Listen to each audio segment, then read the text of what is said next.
We light the first candle in honor of Christianity. Now we have received not the spirit of the world, but the Spirit which is of God, that we might know the things that are freely given to us of God. We light the second candle in honor of Judaism.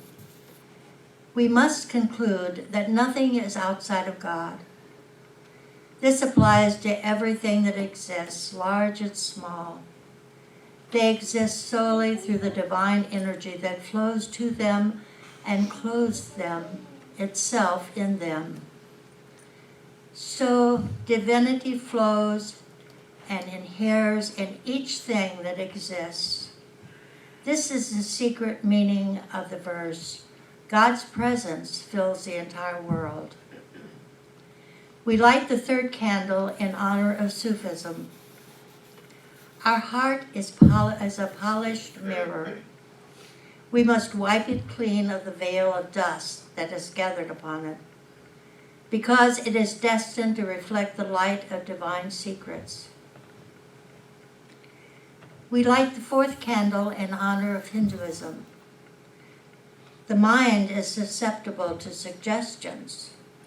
It learns whatever you teach it. We light the fifth candle in honor of Taoism. Close your mouth, block off your senses, blunt your sharpness, untie your knots, soften your glare, settle your dust. This is the primal identity. We light the sixth candle in honor of Jainism. The greatest mistake of a soul is non-recognition of its real self, and can only be corrected by recognizing the real self. And we light the final candle in honor of Gnosticism. He who has known himself has already achieved knowledge about the depth of all.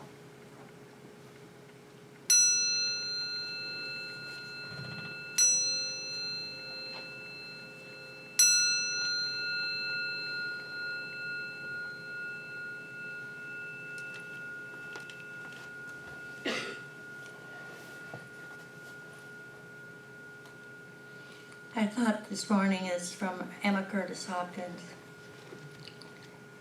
And she says, "The Spirit knows nothing of imperfection. The Spirit shines through all your being with its clear, holy light. From the first to last, in your real life, no error has fastened upon you.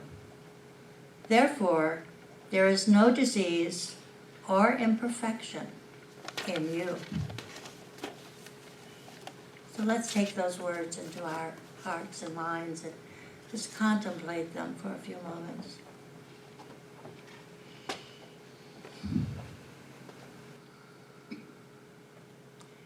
And as we come together this morning, we recognize and accept that truth, that we are indeed that expression of God, in which nothing is lacking, nothing is missing. We are whole, we are complete as a community and as individuals within this community.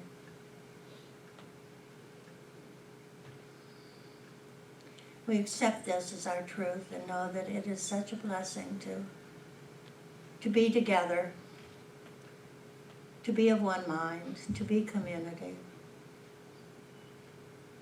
And in this we accept this truth of wholeness. And we spread it out upon the world.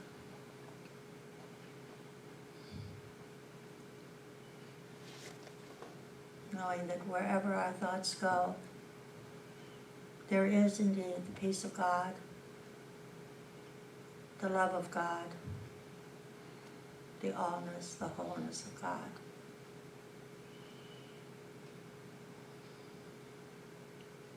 And for this I am so grateful. I simply say thank you, and so it is. Kenny says my microphone is fixed. Yeah, it had to be rebooted or something. His little brain was scrambled. You know, that happens sometimes with electronic things. It happens with me too. I'll confess. It happens with me too. So let me ask you a question. What is it that you want in your life? What is it that most people want? What do you think most of us are seeking? Love. Peace. Happiness. To be happy? To be content? To feel love and peace in our lives? To live lives that we enjoy? Does that sound right to you? That's what we're really all seeking? What do you think stands in the way of us experiencing more happiness? Now, it's true, we live in a very complex world. And there's a lot of stuff that impinges on us. There's social forces and economic forces and all sorts of other things that affect our lives. But some of us are quite happy no matter what happens, and other people are simply not so happy. You know, you probably know both kinds, right? Excuse me. I think the one thing that stands in the way of us being happier in general is that person who looks back at us in the mirror every morning. I think that's where the blockage exists. I think it's our mental hygiene, our habits of thinking, our perseverance of thought that keeps us from being more happy and more content and more joyful. And I think it's new habits of thought that can help us become happier and help us to thrive, or not, depending on what we choose. There was a psychologist teaching a class in stress management, and she held up a glass of water and said, and everyone looked at it and expected to be asked, is the glass half empty or half full? But instead she said, how heavy is this glass? And people shouted out, 8 ounces, 20 ounces, whatever it was they thought. And she said, the weight of the glass is not what matters. It matters how long I hold it. If I hold it for a minute, everything's fine. But if I hold it for an hour, my arm's going to start to hurt. And if I hold it for a whole day, I'm going to be a numb mess, just going to be a wreck, right? I'm not going to be able to use my arm. I'll be paralyzed. In each case, the weight doesn't change.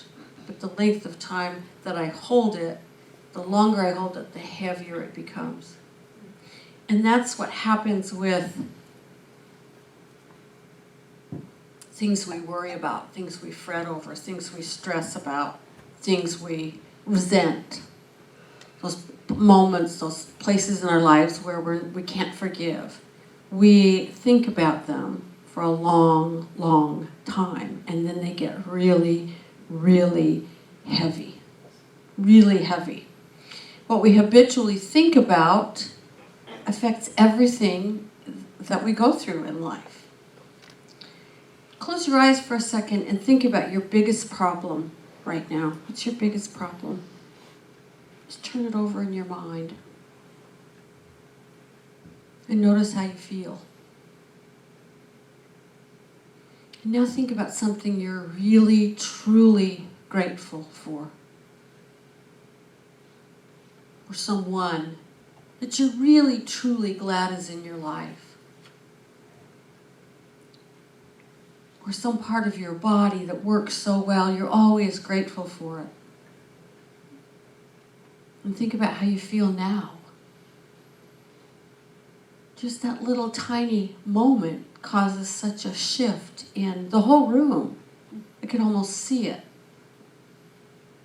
That's the power of our thoughts, right there in a little illustration. If you know who Emmett Fox was, he was a divine science minister, and he wrote a little pamphlet that became really famous in AA and 12-step circles. He wrote a lot of things. But he was a divine science minister in New York, and he said, what you think upon grows. Whatever you allow to occupy in your mind, you magnify in your life. Whether the subject of your thought be good or bad, the condition grows. Any subject you keep out of your mind tends to diminish in your life, because what you do not use atrophies. So the more you think of grievances, the more such trials you will continue to experience. The more you think of the good fortune you have, the more good fortune will come to you. Or as Ernest Holmes said, life is like a mirror, and it reflects back to us what we think into it. And so why is this true? Why should it be true? Why should that be true? I mean, there's a lot of stuff going on in the world, right? But where is it that we experience life? Right here, right? That's where we experience it. That's where we assign the meaning to it. That's where our feelings are generated about it. We experience life in our minds. It's a series of experiences. That's what life is. And they occur inside of us. And as we just saw, the experience you have chewing on a problem over and over all day long just makes the problem harder and heavier and more difficult to carry, doesn't it? And the experience you have when you're grateful, things get a little lighter and a little brighter. If we spend time, if we pay attention and spend time thinking about what's good and true and beautiful for us in our lives, we feel like we live in a place of goodness and truth and beauty. That is our experience of life. And that is the true power of our thoughts, and one we don't think about very often. The true power of our thoughts is they form the foundation of our entire experience of life. Because our experience of life takes place in our thoughts. Yes, events happen. They do. But for us, the definition of an event is our experience of it. Say somebody dents your fender when you're in the grocery store. We go out and we respond in one of two ways. We might get enraged that someone hit us and then drove off and didn't tell us who they were. Or fearful because we're going to have to come up with money to fix the crunched fender that we don't have. Or resentful, or maybe you're one of those people, or you know one, who will chew on that little dented fender for weeks, spinning the story out into bigger and bigger and bigger righteous anger and more and more and more resentment. I knew someone who was evicted from a property 7 years before I talked to this person, and they were still, their whole life was focused on that eviction and how awful it was. And it had soured everything. It had soured everything. The alternative way to respond would be to come out and go, oh, crap, somebody hit my car. I'm glad I wasn't in it. I hope they weren't hurt. The response, not the reaction, but the response is going to be the same. You're going to load your groceries in the car, and you're going to go home, and you're going to decide whether you get the dented fender fixed or not, right? We can continue to be angry at the person who backed into our car, or we can let it go and move on to something that feels better. We have to deal with it the same way, either way. Depending on which way you respond, it will be a terrible, terrible experience, or just one of those things that you get over, right? And I'm not saying, please don't hear me as saying that no matter what your experience is, you should just put on a happy face. That's called denial, right? Sometimes really difficult stuff happens. Children die. Spouses leave. Houses burn down. You don't just go, well, I'm glad that's over, and go smiling and whistling on. But what I am saying is that if we understand the power of our thoughts, and if we have developed a practice of thinking that affirms the positive and does not perseverate on the negative, if we remember that our general state of happiness dwells and derives from something within us, rather than anything that happens out there, if we're habitually looking for things to think about that make us happier, then we find strength and wisdom we didn't even know we had when we have to face things like spouses leaving, and children dying, and houses burning down, and natural disasters sweeping through, and even the hardest, most heartbreaking, gut-wrenching experience is something we walk through much easier than if we're the kind of person who looks for the negative in every situation and dwells on that. Because let me tell you, in a big situation, there's a lot of negative, and you can really get stuck. We can really, really get stuck. And you know, what the spiritual practices that we teach here are really all about that. They're really all about developing a positive view of life. I said last week, and I don't even remember who said it, that your religion is not the gods you worship or the rituals that you do, it's the cosmos you live inside of. And if our minds have been trained to think of the cosmos we live in as a friendly place, then even a really bad experience becomes less of a burden. The suffering is less than if we think this world is scary and we're all by ourselves. And you know, this is one of the simplest, most effective practices there is to begin to train our minds. Gratitude, the daily practice of gratitude, reminds us of the things that make us feel happy. It reminds us of the things that make our lives brighter and easier. It reminds us of what it is to be in the flow of life. And when we have a store of pleasant thoughts like that to draw on when we need them, that's what we fall back on immediately. We go there. We say, wait a minute, you know, yeah, this whole situation is really difficult. But even here, I'm so grateful for the people who've reached out to help me. I'm so grateful for the fact that, you know, I can walk through what's happening here. I'm not going to walk through unbowed, but I'm not going to walk through broken either.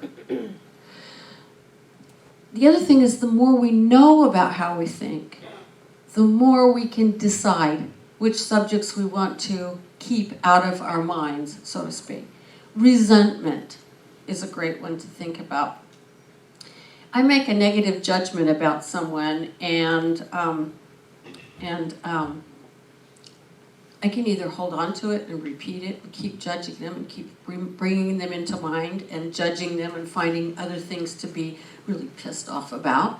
Or I can sort of say, look, I made a judgment. I'm not going to let it turn into a resentment, right?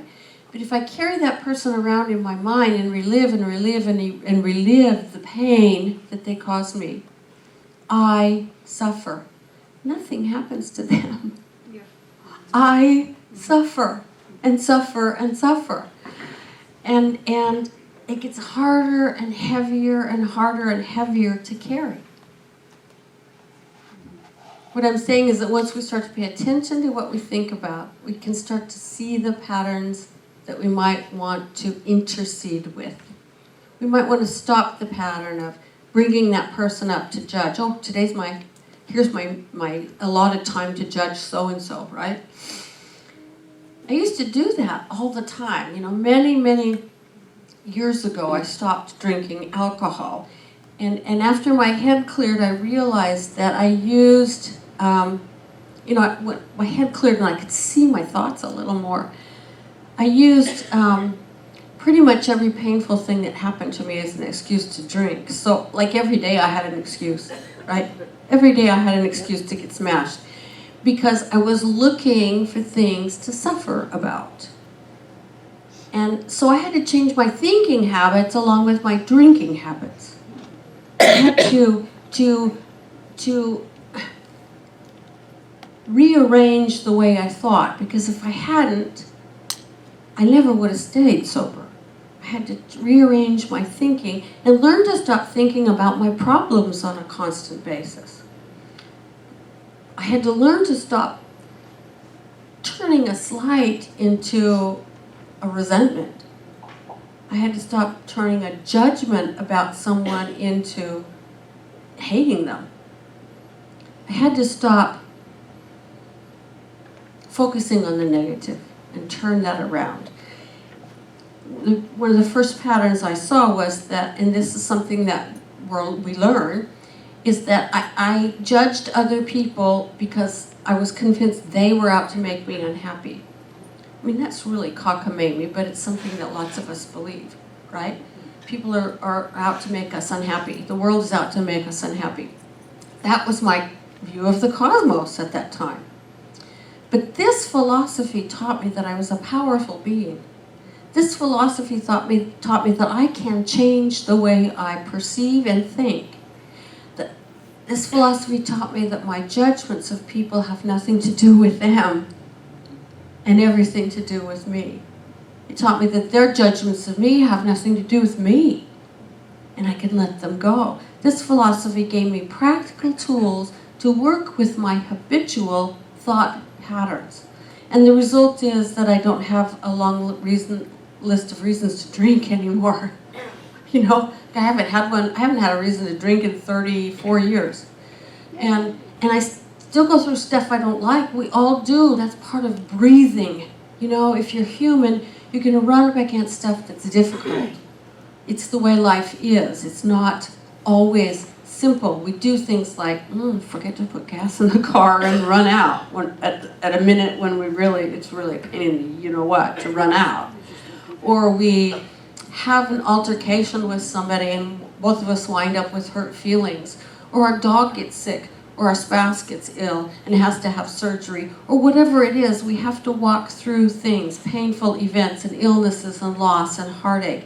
But if I care for my spiritual self, I stay happy. I stay relatively contented. I experience more joy than suffering. And in my book, that's success. If I'm joyful more of the time than I'm not, I'm doing really well, right? If I'm happier more than I'm unhappy, I'm doing great. And it's because I think differently about life, about the events in my life, and about my relationship to those events.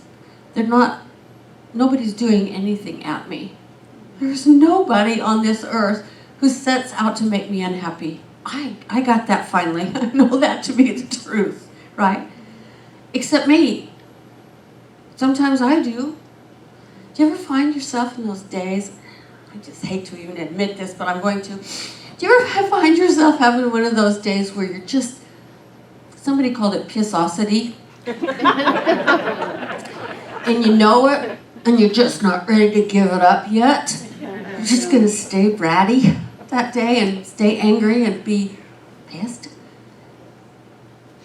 We still do, and I still do that, you know? Every once in a while I have one of those days. Usually I have the good graces to just stay in my room with a book, but you never know. I mean, we do stuff like that. But in the main, it doesn't happen to me so much anymore. You know, envisioning a while ago this theme for 2020, Thrive 2020, kind of rose up because that's what we're meant to do. We are meant to thrive. We're not meant to wallow along the bottom third of the river feeling mostly miserable with occasional flashes of joy. We're meant to be happy with occasional flashes of misery. That's really what it is. We're here to experience life to its fullest and most beautiful while we deal with the problems that come up. While we experience the problems rather than suffer from the problems. Paul, in his letter to the Romans, said, be ye renewed by the transforming of your minds. Be ye transformed by the renewing of your minds. And so let's decide that 2020 is the year we renew our minds, that we clear our thinking of the places where we're stuck, where some little hook pulls us back into perseverating on this person done me wrong, or I can't do this, or I don't have what it takes to handle that, or whatever. Let's make 2020 the year that we meet these events of life with positivity and joy, and where we help each other do that. Where we help each other remember that there is more positive about life than not. And that we have more resources than we remember in those times. Because a lot of times, I mean, grief is grief. Grief is grief, and the way we support each other through those big things is simply by having an open heart and an open hand and a shoulder to lean on. But the smaller things, we know it's easy to forget. And it's easy to forget of the resources we have to meet them.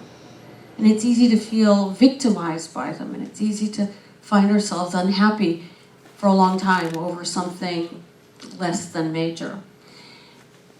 And so let's pay attention to those things in ourselves. What is it that we think about all the time? What is it that we ruminate on? And when we catch ourselves ruminating on something that causes us pain, the very best thing to do is like whip out a gratitude list.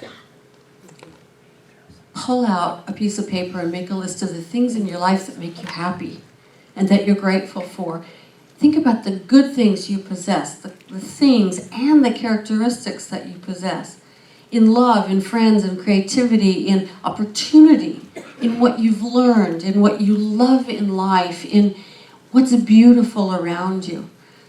Carol Huseman posted something about, I'm the one who still gets excited when the sky has pretty colors in it. Yeah, me too, because it makes me happy. And it's something that is guaranteed to lift my spirits.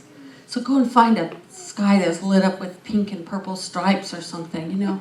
Whatever it takes to do to shift yourself out of that rumination.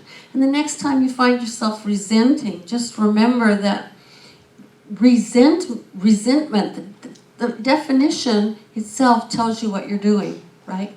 Resentment. You keep pulling it up. You keep pulling it up. The thing is long gone. The person, the event is long gone. We keep pulling it up and re-experiencing it. Get up out of the situation and go and do something kind for somebody else. That will change your thinking habits more quickly than anything else. Take note of the thoughts that make you feel happy. Really take note of them. Because if we have, like I say, we have this like bank account of thoughts that make us feel good, we can turn toward a little bit when we find ourselves stuck in the ones that make us feel upset. Because being happy, and I taught this little course a while ago, and it's based on some courses at Ivy League colleges that found that being happy is really the result of practice. It's the result of practice. And so practice creating healthy habits of thought that lead to joy, that lead to contentment, that lead out of that mire of eek. You know, life sucks and then you die, into a place that's lighter and brighter and more filled with joy. And I think if we all sort of agree to do that and agree to help each other remember to do it, we'll begin to thrive in ways we haven't even imagined yet. So that is my wish for us in 2020.